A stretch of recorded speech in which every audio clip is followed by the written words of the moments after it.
Bismillahirrahmanirrahim. Makanya saya ulang, kalau kita bicara persiapan, persiapkanlah untuk menghadapi apa tadi? Seburuk-buruknya keadaan. Yang pasti kalau berhubungan dengan kematian, sederhana saja sebenarnya. Semua kita pasti ingin wafat dalam keadaan husnul khotimah, syahid di jalan Allah Subhanahu wa taala. Salah satu persiapan yang mesti kita persiapkan agar kita termasuk orang yang husnul khotimah itu adalah yang pertama perbanyak sedekah itu. Perbanyak sedekah. Itu kenapa orang-orang munafik yang mati itu di antara yang dia mohonkan saat kematiannya datang adalah Allah abadikan di surah Al-Munafiqun ayat 10 itu.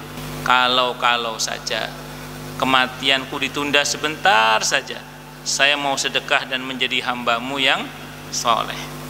Kenapa orang mau mati nyesel pengen sedekah? Karena setiap orang itu berharap sebenarnya pas mati itu dia sedang beribadah kepada Allah. Masalahnya tidak semua orang mati sedang sholat, tidak semua orang mati sedang menunggu sholat, tidak semua orang mati sedang baca Al-Quran, tidak semua orang mati sedang berihram. Itu masalahnya. Nah, sementara setiap orang pengen ketika mati dia dalam keadaan husnul khotimah. Maka salah satu, bukan satu-satunya, salah satu yang paling diharapkan ketika orang mati di atas ranjangnya itu adalah masjid yang pernah dia bantu lagi dipakai orang untuk taklim, sehingga dia secara bersamaan walaupun mati di atas ranjangnya, secara bersamaan dia sedang mendapatkan pahala taklim karena masjid yang pernah dia bantu lagi dipakai untuk taklim. Mungkin dia mati di atas ranjangnya, tapi secara bersamaan dia husnul khotimah. Kenapa? Karena anak-anak yatim yang pernah dia bantu lagi belajar murojaah hafalan Qur'annya. Sehingga apa yang terjadi? Kita yang pernah membantu mereka secara bersamaan walaupun kita mati di atas ranjang kita sedang mendapatkan pahala yang sama dengan mereka. Demikian juga sebagian kita mungkin mati di atas ranjang kita, tapi secara bersamaan kita mendapatkan pahala membaca Al-Quran karena Al-Quran yang kita wakafkan kemarin lagi dibaca orang misalnya. Nah, ini Allah yang bilang langsung dalam Al-Quran di surah An-Nisa ayat 85. An-Nisa ayat 85, may yashfa' syafa'atan hasanatan yakul lahu nasibum minha. Siapa yang memberikan pertolongan yang baik, maka dia akan dapat pahala yang sama dengan yang ditolong. Nah, itu kalau kita berbuat menolong, maka kita akan dapat pahala yang sama dengan yang ditolong.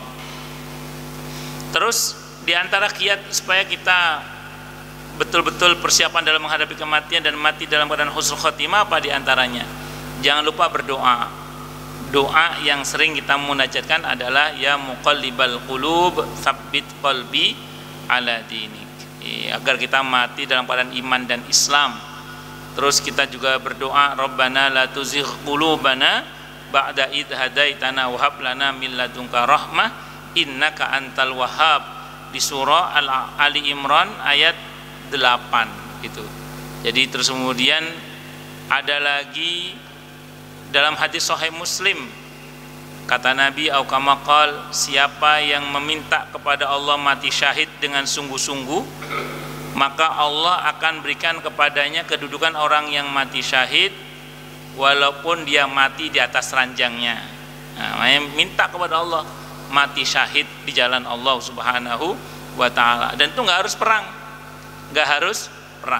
karena kita bisa mati di atas ranjang kita bahkan, tapi Allah berikan kepada kita kedudukan orang yang mati syahid kalau kita meminta kepada Allah dengan sungguh-sungguh mati syahid. Nah, itu diantaranya.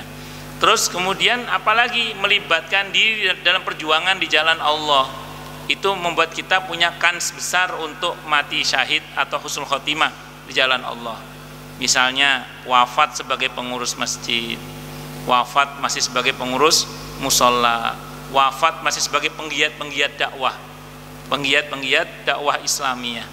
Maka diharapkan dengan kita terlibat dalam perjuangan di jalan Allah itu, sehingga ada potensi kita wafat dalam keadaan husnul khotimah. Karena dalam pandangan Allah keren itu orang mati sebagai pengurus masjid, mati sebagai pengurus musola, mati sebagai penggiat dakwah, mati sebagai donatur masjid, mati sebagai donatur anak yatim, mati sebagai, itu dalam pandangan Allah itu luar biasa gitu. Jadi ini ya diantara hal yang perlu kita perhatikan terkait dengan kematian. Nah, saya ulang, berarti kalau kita merujuk dari riwayat tadi, kalau kita semua, tidak hanya Anda tapi juga saya dan keluarga kita, ingin dipandang baik dalam pandangan Allah dan Rasulnya Muhammad Sallallahu Alaihi Wasallam, maka sering-seringlah berbicara tentang kematian dan berharapan baik tentang kematian, serta melakukan persiapan yang terbaik dalam menghadapi apa tadi? Kematian. Wa qala ad-daqqaq, dan berkata ad-daqqaq,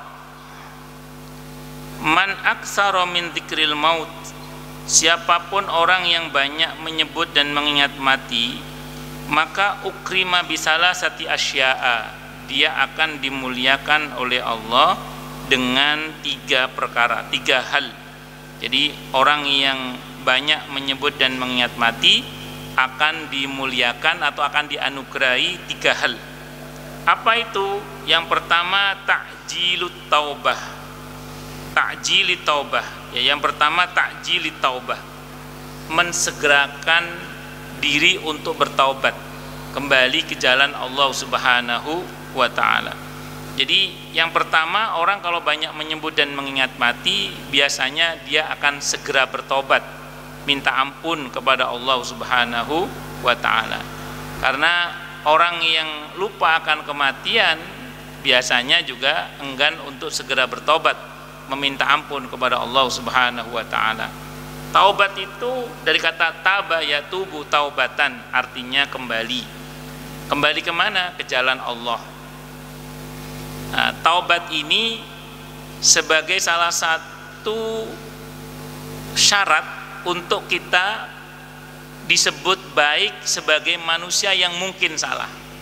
Kalau bahasanya Nabi, kullu bani Adam khata'un wa khairul khata'ina tawwabun. Jadi semua anak Adam manusia pasti bersalah, dan sebaik-baik yang bersalah adalah yang mau segera bertaubat, minta ampun kepada Allah. Inilah ajaran dalam Islam, ada istilah taubat. Karena konsep istiqomah dalam kebaikan dalam Islam itu, istiqomahnya itu istiqomahnya manusia, bukan istiqomahnya malaikat, bukan istiqomahnya robot, bukan istiqomahnya malaikat yang nggak pernah salah, bukan istiqomahnya robot yang terprogram dengan baik dengan tingkat kesalahan yang sangat sedikit sekali. Tidak, kita istiqomahnya manusia yang mungkin ada salahnya, mungkin ada putus-putusnya, mungkin ada jatuh-jatuhnya. Makanya kalau Anda cermati dalam konsep istiqomah, kata para ulama, itu bukan lurus tanpa bengkok, bukan. Kita sebagai manusia biasa mungkin bengkok, yang penting segera lurus kembali. Terus kemudian ada kalanya istiqomah itu bukan lurus tanpa jatuh-jatuh, kadang ada jatuh-jatuhnya juga. Maka begitu jatuh bangun lagi, jatuh bangun lagi, kotor mandi lagi. Makanya orang yang bertakwa sekalipun dalam Islam itu bukan orang yang tidak punya salah sama sekali. Jadi orang yang bertakwa, yang dimuliakan oleh Allah di surah Al-Hujurat ayat 13 dengan perkataan inna akramakum indallahi atqakum, itu ternyata bukan orang yang tidak punya salah sama sekali. Kata Allah di surah Ali Imran 135 tentang orang yang bertakwa, apa kata Allah? Walladzina idza fa'alu fahishatan aw dzalamu anfusahum zakarullaha fastaghfaru lidzunubihim. Jadi ternyata orang yang bertakwa itu adalah orang-orang yang apabila dia berbuat keji, fahisha itu keji, dosa besar. Atau kalau Syekh Al-Baruzi, fahisha itu dosa besar. Ada yang mengartikan fahisha itu zina, karena Nabi pernah ditanya, apakah mungkin seorang mukmin itu berzina? Mungkin, kata Nabi. Apakah mungkin seorang mukmin itu apakah mungkin seorang mukmin itu mencuri? Mungkin, kata Nabi. Apakah mungkin seorang mukmin itu berbohong? Tidak mungkin, kata Nabi. Jadi seorang mukmin itu ya mungkin saja berzina. Maka kata Allah, fahisyah itu zina maknanya. Ada yang mengartikan fahisyah itu perbuatan dosa yang berdampak ke orang lain, madorotnya itu fahisyah. au dzalamu anfusahum, atau berbuat dolim pada diri mereka sendiri, durhaka. Artinya orang yang bertakwa itu bukan bebas kesalahan, bukan. Orang yang bertakwa itu ternyata juga mungkin salah, tapi begitu dia berbuat salah, dzakarullaha fastaghfaru lidzunubihim. Jadi dia akan segera menyebut dan mengingat Allah dan segera kembali kepada Allah. Kalau kita masih yang punya kesadaran untuk segera bertobat, minta ampun kepada Allah, alhamdulillah. Dan kalau kita bicara tentang rumus taubat, sederhana saja sebenarnya, yaitu taubat. Kalau Anda baca dalam kitab Riyadhus Shalihin, rukunnya taubat itu pertama adalah an-nadam, menyesal. Yang kedua al-azam, berkomitmen tidak mengulangi lagi. Yang kedua, meninggalkan perbuatan maksiat tersebut. Ada yang menambah satu lagi, yaitu membenci perbuatan maksiat tersebut. Jadi menyesal, komitmen tidak mengulangi lagi, dan satu lagi, ada yang menambah satu lagi, membenci perbuatan maksiat tersebut. Di Riyadhus Shalihin itu ada disebut cintailah karena Allah dan bencilah karena Allah. Sahabat bertanya, ya Rasulullah, kalau mencintai karena Allah kami paham, kalau membenci karena Allah itu gimana? Kata Nabi, bencilah perbuatannya. Jadi perbuatan yang kita benci, orangnya nggak harus kita benci. Nah, bisa dipahami ya? Nah, itu dia an-nadam, al-azam, meninggalkan perbuatan maksiat tersebut dan membencinya. Kalau misalnya, mohon maaf, terulang kembali maksiat itu bagaimana? Tobat lagi, berbuat lagi, tobat lagi. Yang penting saat tobat kita serius membangun komitmen di hadapan Allah bahwa kita tidak akan mengulangi lagi. Bahwa maksiat itu terulang kembali. Ada seorang ulama ditanya, seorang syekh ditanya, "Syekh, apakah mungkin orang setelah bertobat tidak akan berbuat dosa lagi?" Kata syekh, itu tidak mungkin. Karena kita anak Adam yang mungkin berbuat salah. Kan ada yang mengatakan tidak akan jatuh keledai pada lubang yang sama. Itu keledai. Kita bisa lebih parah dari keledai. Manusia itu kan Qur'annya bilang ulaika kal an'ami balhum adall. Mereka itu, manusia itu seperti binatang, bahkan lebih sesat daripada binatang. Jangan salah, manusia itu bisa lebih parah daripada keledai.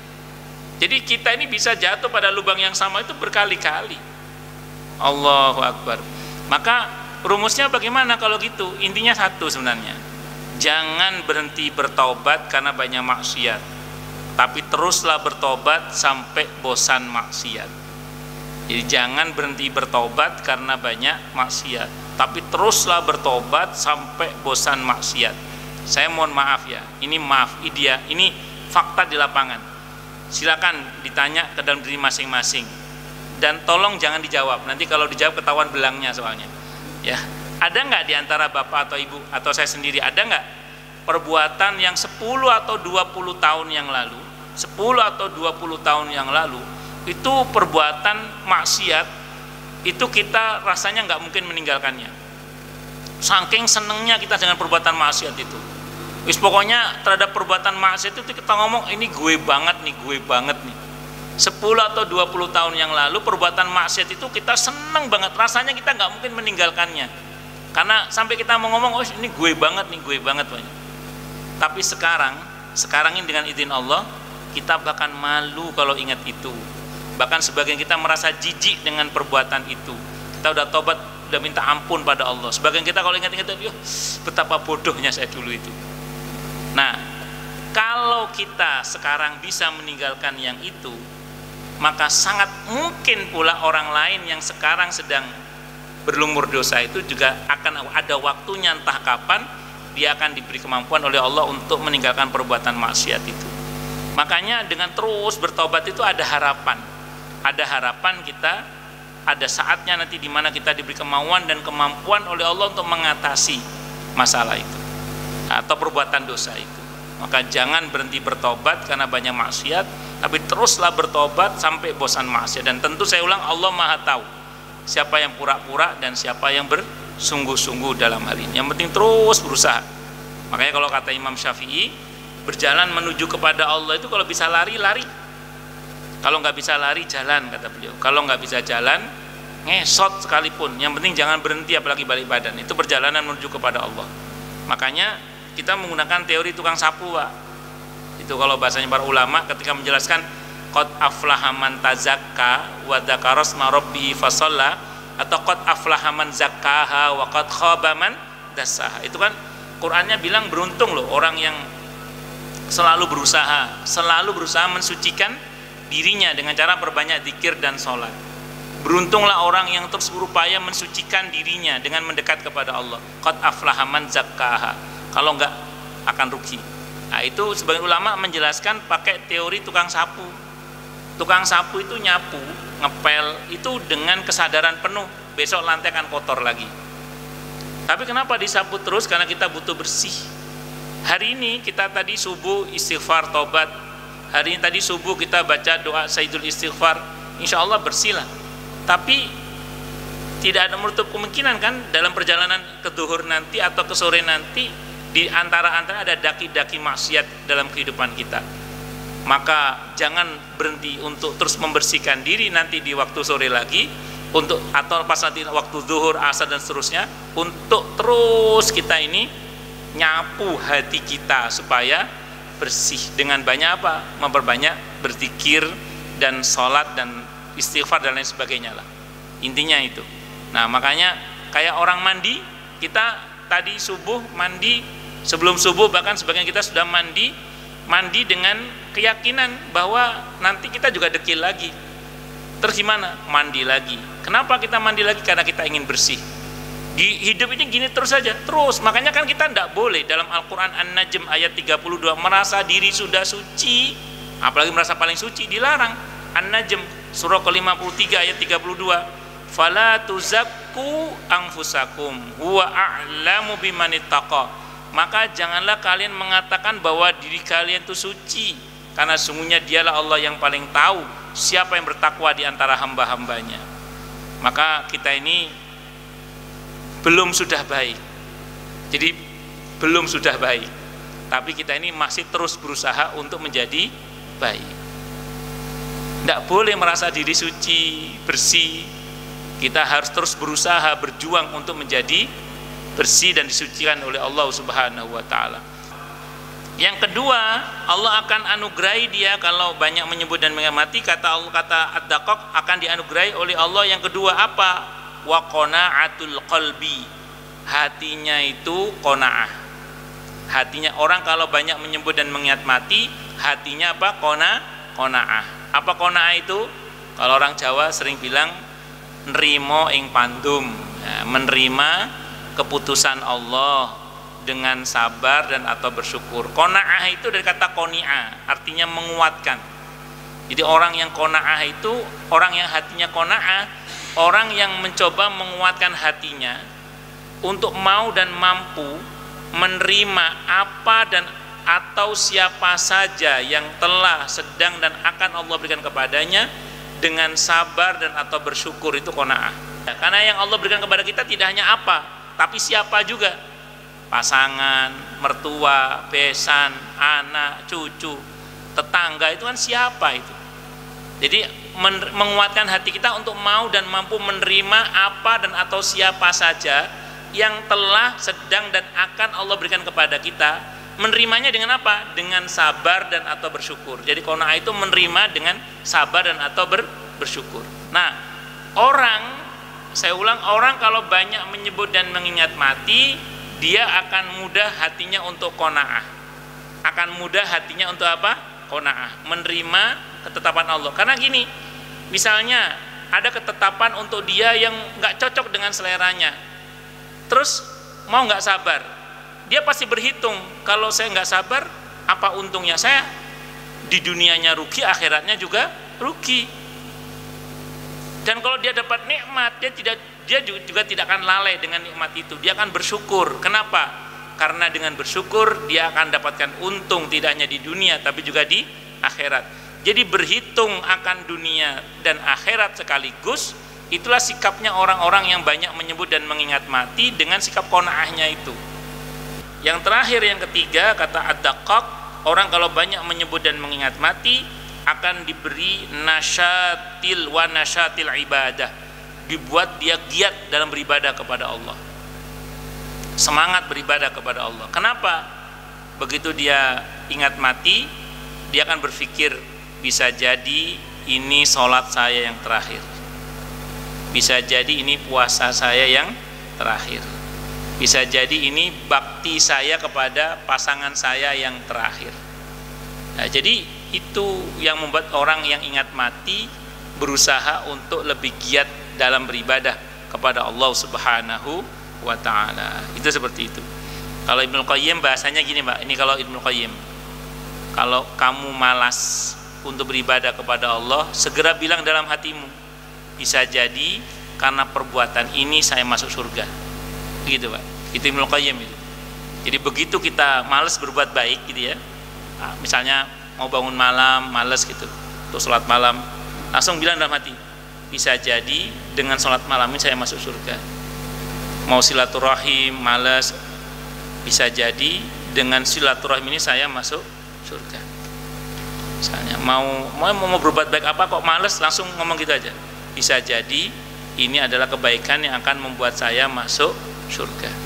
Karena kita tidak tahu dengan amalan yang mana seseorang itu dipilih untuk masuk surga. Itu diantaranya.